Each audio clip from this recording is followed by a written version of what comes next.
obediente até a morte numa cruz, pelo que o Senhor Deus o exaltou e deu-lhe um nome muito acima de outro nome. Louvor e glória a ti, Senhor Cristo, palavra de Deus.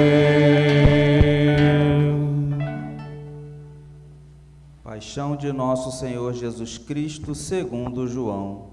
Naquele tempo, Jesus saiu com os discípulos para o outro lado da torrente do Cedron. Havia aí um jardim, onde ele entrou com os discípulos. Também Judas, o traidor, conhecia o lugar, porque Jesus costumava reunir-se aí com os seus discípulos. Judas levou consigo um destacamento de soldados e alguns guardas dos sumos sacerdotes e fariseus, e chegou ali com lanternas, tochas e armas. Então Jesus, consciente de tudo o que ia acontecer, saiu ao encontro deles e disse: A quem procurais? Responderam: A Jesus o Nazareno. Ele disse: Sou eu. Judas, o traidor, estava junto com eles. Quando Jesus disse: Sou eu, eles recuaram e caíram por terra. De novo lhes perguntou: A quem procurais? Eles responderam: A Jesus o Nazareno. Jesus respondeu: Já vos disse que sou eu. Se é a mim que procurais, então deixai que estes se retirem.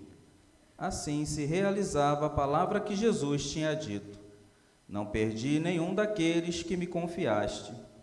Simão Pedro, que trazia uma espada consigo, puxou dela e feriu o servo do sumo sacerdote, cortando-lhe a orelha direita.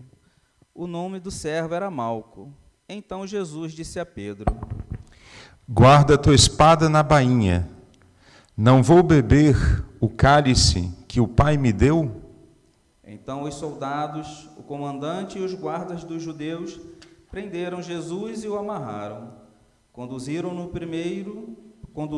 primeiro a Anás, que era o sogro de Caifás, o sumo sacerdote naquele ano.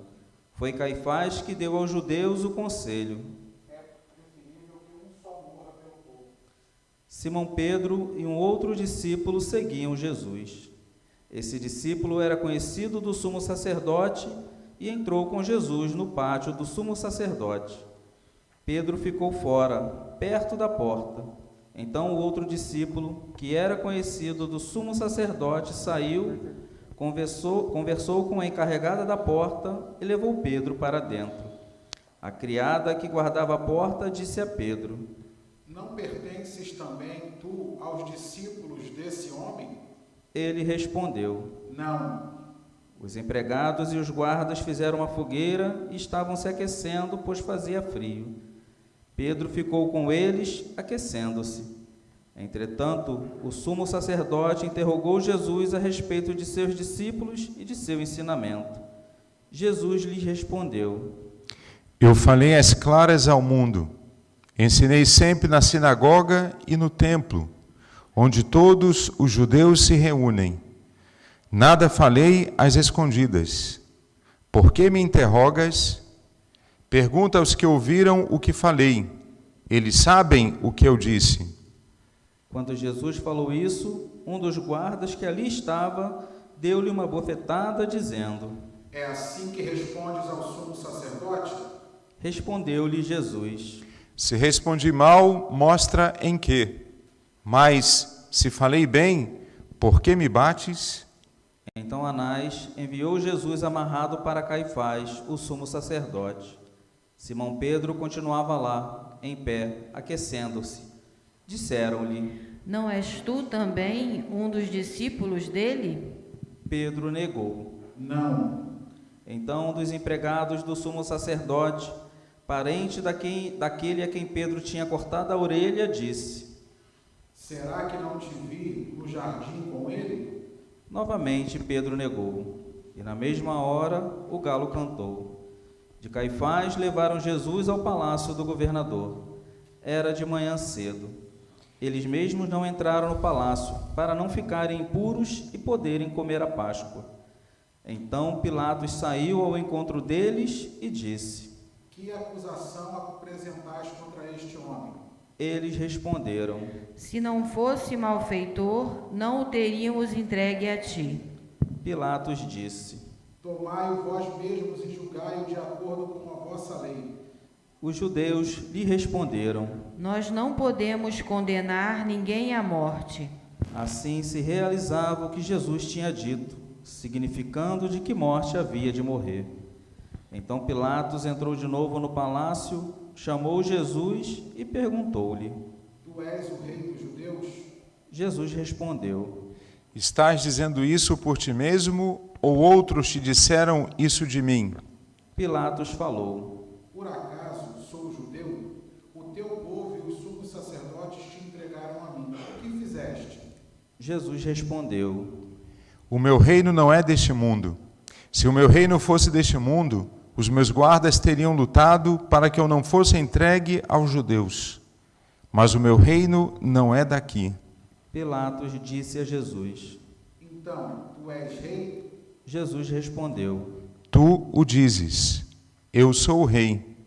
Eu nasci e vim ao mundo para isto, para dar testemunho da verdade. Todo aquele que é da verdade escuta a minha voz. Pilatos disse a Jesus: O que é a verdade? Ao dizer isso, Pilatos saiu ao encontro dos judeus e disse-lhes: Eu não encontro nenhuma culpa nele, mas existe entre vós um costume, que pela Páscoa eu vos solte um preso. Quereis que vos solte o rei dos judeus? Então começaram a gritar de novo. Este não, mas Barrabás. Barrabás era um bandido. Então Pilatos mandou flagelar Jesus. Os soldados teceram uma coroa de espinhos e a colocaram na cabeça de Jesus.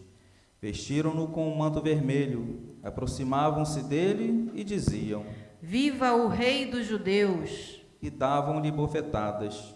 Pilatos saiu de novo e disse aos judeus: Olhai, eu o trago aqui fora, diante de vós, para que saibais que não encontro nele crime algum. Então Jesus veio para fora, trazendo a coroa de espinhos e o manto vermelho. Pilatos disse-lhes: Eis o homem.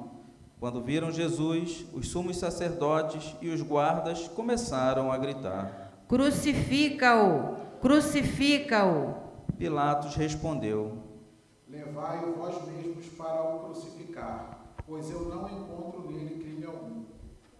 Os judeus responderam: Nós temos uma lei, e segundo esta lei, ele deve morrer porque se fez filho de Deus.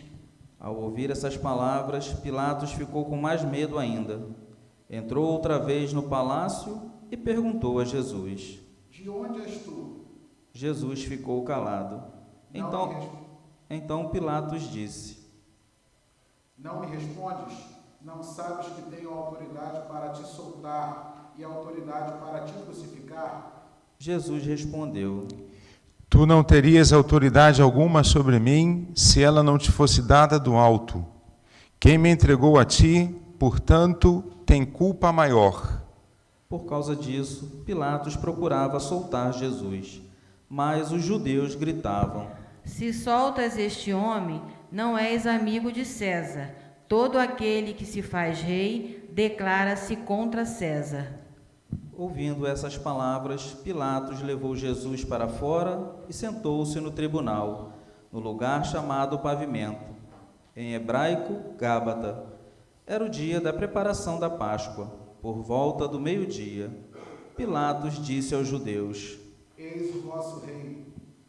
Eles, porém, gritavam: Fora, fora, crucifica-o. Pilatos disse: Hei de crucificar o vosso rei?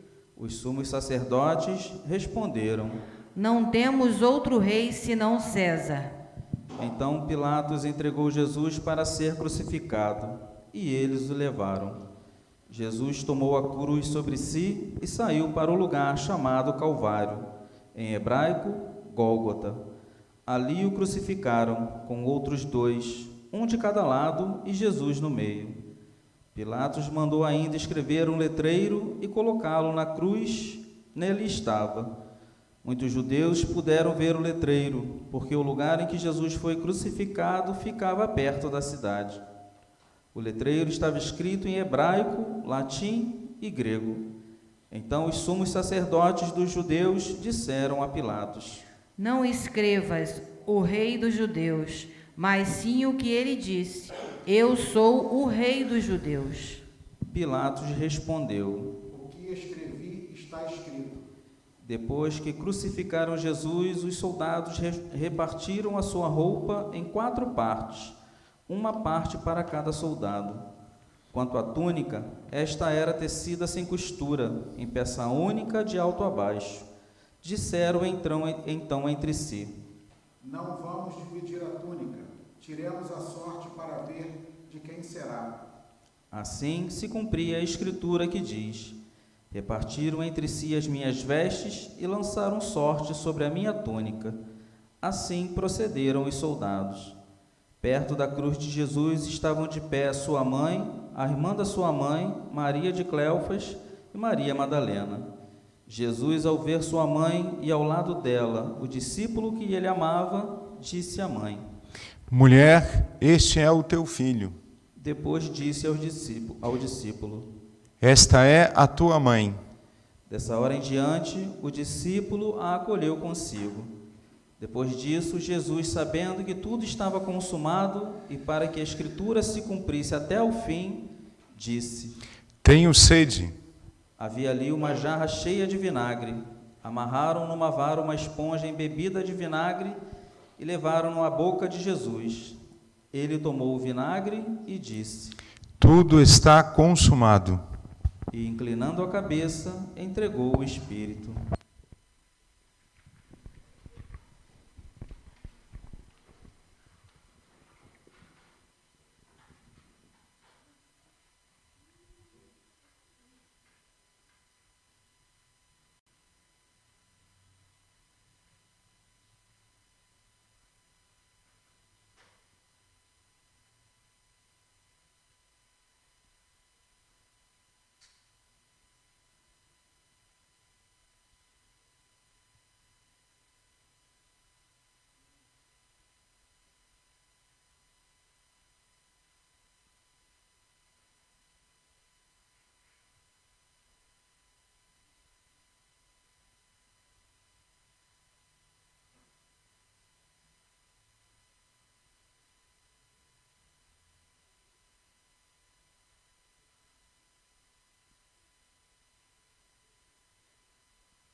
Era o dia da preparação para a Páscoa.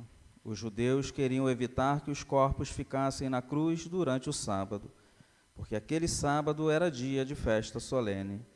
Então pediram a Pilatos que mandasse quebrar as pernas aos crucificados e os tirasse da cruz. Os soldados foram e quebraram as pernas de um e depois do outro, que foram crucificados com Jesus. Ao se aproximarem de Jesus e vendo que já estava morto, não lhe quebraram as pernas. Mas um soldado abriu-lhe o lado com uma lança, e logo saiu sangue e água. Aquele que viu dá testemunho, e seu testemunho é verdadeiro, e ele sabe que fala a verdade, para que vós também acrediteis. Isso aconteceu para que se cumprisse a escritura que diz: não quebrarão nenhum dos seus ossos. E outra escritura ainda diz: olharão para aquele que transpassaram. Depois disso, José de Arimateia, que era discípulo de Jesus, mas às escondidas, por medo dos judeus, pediu a Pilatos para tirar o corpo de Jesus. Pilatos consentiu. Então José veio tirar o corpo de Jesus. Chegou também Nicodemos, o mesmo que antes tinha ido de noite encontrar-se com Jesus.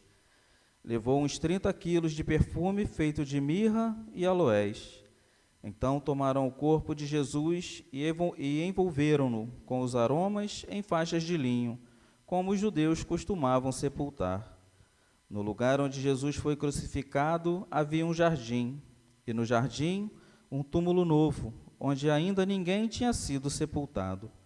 Por causa da preparação da Páscoa, e como o túmulo estava perto, foi ali que colocaram Jesus. Palavra da salvação.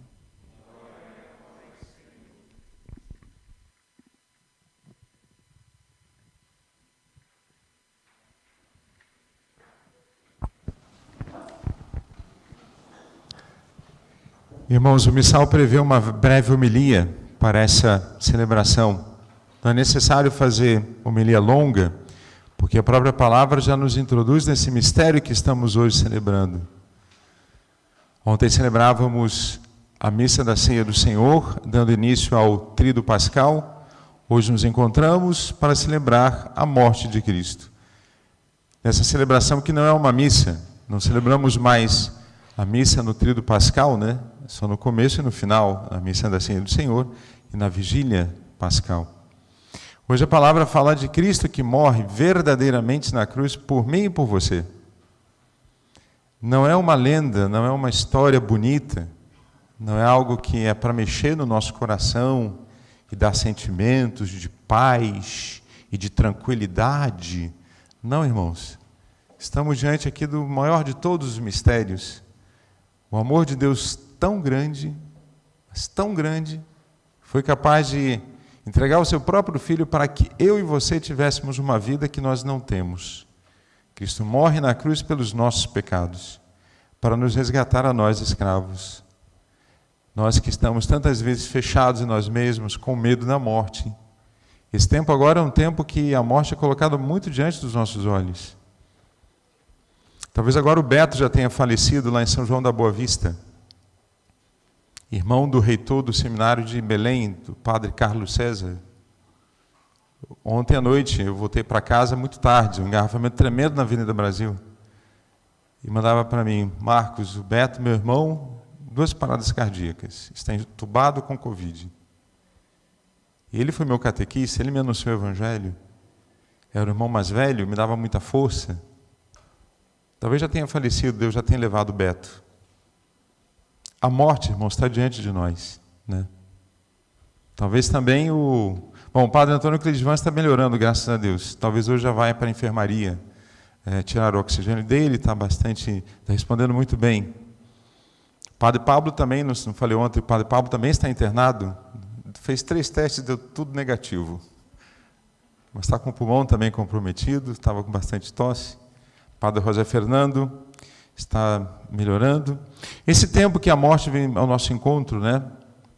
E vejam, celebrar a adoração da cruz, celebrar essa liturgia, significa que nós tocamos esse mistério, que a morte foi vencida, irmãos. Existe a vida eterna. Existe o perdão dos pecados, irmãos. Existe uma vida nova em Cristo, uma vida que não passa mais. Por isso nós hoje podemos adorar a cruz nesse mistério. Não sei se vocês já escutaram isso aqui no Brasil, eu já escutei. Mas se Cristo tivesse sido esmagado por uma carroça, você ia adorar a carroça? Se fosse um revólver, uma forca, ia adorar a forca? Não, mas nós não estamos adorando o instrumento que foi utilizado para que Cristo morresse. Estamos adorando todo o mistério da salvação, que passa pela morte de Cristo, passa pela cruz. Portanto, a cruz é muito importante na nossa caminhada de cristãos, irmãos. O cristão tem a cruz iluminada. O cristão ama a própria cruz. Então, adorando hoje a cruz de Cristo, nós somos chamados a adorar a cruz de Cristo presente na minha vida. E qual é a sua cruz hoje, irmã? Qual é a sua cruz, irmão? Porque nós temos muitos sofrimentos, né? Um deles é esse. Temos medo da morte, temos falta de dinheiro, também gera um sofrimento. Sim, claro. Temos medo porque já sentiram a rejeição? Uma pessoa que é rejeitada pela cor da pele, ou porque tem um defeito físico, ou porque é baixinho, é gordinho, não sei. Tem esse tipo de sofrimento também, que hoje a gente valoriza tanto, a sociedade fala tanto do bullying, mas tem outros mais profundos, irmãos, né? As consequências, Santo Agostinho dizia que o próprio castigo de Deus, tantas vezes, essas são as consequências dos nossos pecados. Não é que Deus castiga ninguém, mas tem consequência. Como aquela pessoa que me dizia, Padre, eu sou um alcoólatra há muitos anos que não bebo, mas eu passo um combate, né? Então, na vida dele, desse homem, o alcoolismo dá certas... condiciona, né? Ele está condicionado. Também é uma cruz carregar as consequências dos pecados. É uma cruz. Ou alguém que nos feriu na infância, é uma cruz. É uma cruz, irmãos. Ou você querer sempre, ou até mesmo o pecado de uma outra pessoa, né? Que você quer ajudar, mas não consegue. Um pai que está fora da igreja, um irmão que está na droga. As famílias que têm um filho, um tio, um pai, é um sofrimento. E hoje a igreja coloca a cruz de Cristo que ilumina toda a nossa história. Nesse sinal vencerás. Esse é o sinal da nossa salvação. Cristo que morre na cruz e ressuscita. Então nós também temos a nossa vida iluminada através de Cristo, que, sendo Filho de Deus, tornou-se obediente até a morte de cruz, e mesmo sendo filho, aprendeu o que significa obediência por aquilo que sofreu, por meio da cruz. Vejam, Jesus não foi um revolucionário político que queria implementar um estado de bonança nesse mundo, um paraíso terrestre, e foi condenado à morte por inveja, por um poder político. Muito mais do que isso, irmãos. Cristo cumpre a palavra do Antigo Testamento, ipsis literis. Jesus não é nenhum revolucionário político. Ou Jesus era um cara bacana, legal, top, legal, aí foi mal. Porque perdoem. Ai, Senhor. Um teólogo alemão, Bultmann, dizia então que Cristo, esse Jesus que existe de fato é o Jesus de Nazaré. O Cristo teológico foi invenção dos apóstolos, né? Então foi todo criado um misticismo. Temos que desmistificar o cristianismo da pessoa de Cristo, porque esse Cristo teológico é uma invenção. O que nasceu foi aquele lá, Jesus de Nazaré. Então tem uma distinção entre Jesus histórico e o Cristo teológico. Nós católicos não dizemos assim. Nós vemos que aquilo que realmente está na Sagrada Escritura se cumpre cada letra em Jesus. E esse é o Cristo, é o Messias, não tem dois, um inventado e o outro real. Esse é o Cristo, irmãos, que vem ao nosso encontro. Então, a nossa vida também é dessa forma. Jesus que morreu e ressuscitou, ilumina hoje a minha história. A minha vida também não está dividida. Uma vida de uma pessoa que é padre, quando celebra a missa é uma coisa, depois lá fora é outra. Eu venho aqui na igreja, na liturgia é uma coisa, mas no meu dia a dia, padre, não é bem assim, né? Quando eu estou na minha casa, eu tenho que dar conta. Então, eu tenho que fazer aquilo que tem que fazer. Meu trabalho é meu trabalho, padre. Eu não misturo fé e trabalho. Não, a cruz de Cristo ilumina toda a nossa história, toda a nossa vida. Por isso, a nossa vida está iluminada de maneira total através de Cristo.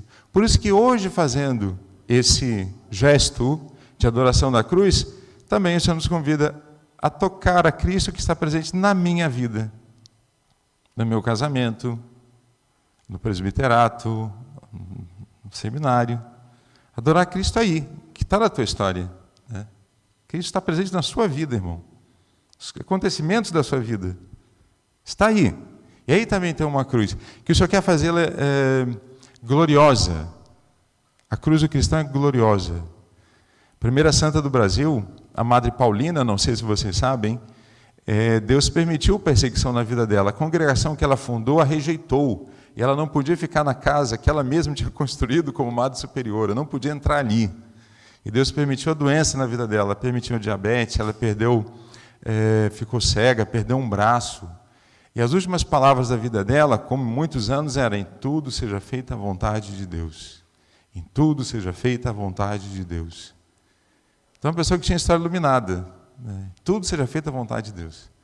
Quando São João Bosco se reunia com jovens, ele falava: vocês têm que olhar para o alto, olhar para Deus. Deus existe. Ele falava: na nossa vida aqui existe um Deus, né? E de fato, irmãos, o que mais nos ajuda a olhar para Deus na nossa vida é a cruz. É a cruz. Que a cruz desaliena a gente, tira a nossa vida da mediocridade, tira a nossa vida do nosso mundinho aqui. A gente queria ter um paraíso na terra, seja politicamente falando, seja no meu cantinho, na minha vida, que eu não tivesse nunca dúvida da minha fé, não sei. Na minha cruz nos coloca nessa realidade, que eu não sou Deus, o homem não é Deus. O mundo pensa que o homem é Deus, que o homem cria, pode mudar o próprio sexo, pode mudar toda a realidade. Ele reinventa uma religião sem Deus, um cristianismo sem Cristo que morre e ressuscita, né? Não, irmãos, a cruz que nos coloca nessa dimensão da verdade é a cruz. Portanto, eu acho que as pessoas que nós mais apreciamos, né, no dia a dia, na nossa família, os professores, né? Os professores que eu mais gosto são aqueles que me colocavam na verdade, que exigiam muito. Eu lembro de uma professora de biologia, foi naquela época que o Collor fez uma limpança nas poupanças, se não me engano, né? Aí chegou a diretora e falou: a professora de vocês de biologia está com depressão. Eu falava: nossa, era uma pessoa tão firme, a gente gostava tanto dela, está com depressão, não tem mais dinheiro, está em casa. Aí veio uma outra. E tinham outros professores, né? Os professores falavam das dificuldades da família deles, como é que o marido tinha perdido trabalho, não sei quanto. E aquilo me dava uma... Nossa, essa professora é real, porque ela toca o sofrimento, né? Eu penso que as pessoas que a gente também valoriza muito são pessoas que tocam a própria cruz, tocam a realidade, né? Não sei, não estão alienados aí, pensando que o mundo é só futebol e ter dinheiro. Nossa, isso é muito pouco para o cristão. Quem nos coloca nessa dimensão, já termino, já estou falando até demais hoje, para um milho breve estou falando muito, é a cruz. Por isso a cruz nos salva. A cruz. Na cruz experimentamos o quanto Deus nos ama, o quanto Deus está presente, que não estamos sós. E o Senhor sempre providencia algo. O Senhor sempre é bom, né? Então, de fato, a cruz está presente em toda a nossa realidade. Então, convido vocês agora, o missal também fala que após a homilia, o padre, na Sexta-feira Santa, convida a Assembleia a dedicar algum tempo, alguns momentos à oração. Eu convido vocês agora, então, a ficarmos uns instantes em oração, contemplando a cruz de Cristo nessa dimensão da minha história. Onde é que está presente a cruz de Cristo na minha vida, que Deus me chama a abraçar? Que Deus me diz: coragem, eu te amo, não foge dessa cruz, entra aí, eu estou te aguardando ali, eu quero ficar contigo nessa cruz, eu nunca te abandonarei, eu te amo. Onde exatamente, irmãos?